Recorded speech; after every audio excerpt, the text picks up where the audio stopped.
पण आता बघूया टॉप 9 राजकीय बातम्या।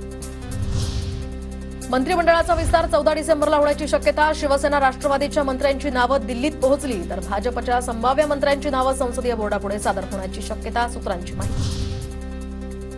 शिंदे अजूनही गृह खात्यावर ठाम, टीव्ही 9 मराठीला सूत्रांची माहिती। खाते वाटपावरचा गोळ अजूनही कायम, 3 ते 4 दिवसात मंत्र्यांचा शपथविधी होण्याची शक्यता, सूत्रांची माहिती।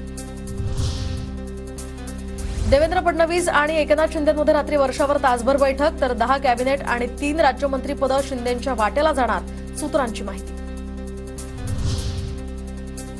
नागपुरात हिवाळी अधिवेशनासाठी विरोधी पक्षनेत्याचा बंगला तयार, तर अधिवेशनाच्या पूर्वसंध्येला विरोधी पक्षनेत्याच्या पत्रकार परिषदेचीही तयारी पूर्ण, तर विरोधी पक्षनेता नेमा, विरोधकांची फडणवीसांकडे मागणी।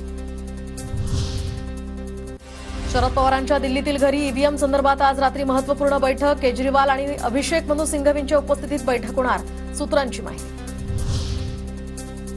ईव्हीएम संदर्भात शंका असणारे सर्वजण लढतायत, तर ईव्हीएम बाबत पवार, ठाकरे, राहुल गांधींनी एकत्र भूमिका घ्यायची ठरवली आहे, राऊतांचं विधान।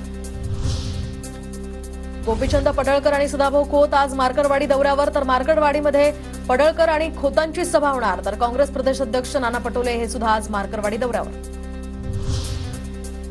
फेरनिवडणूक लावण्यासाठी उत्तम जानकर आज निवडणूक आयोगाची भेट घेणार, बॅलेट पेपरवर निवडणूक मागण्याची जानकरांची मागणी, तर आमदारकीचा राजीनामा देण्याचीही त्यांची तयारी।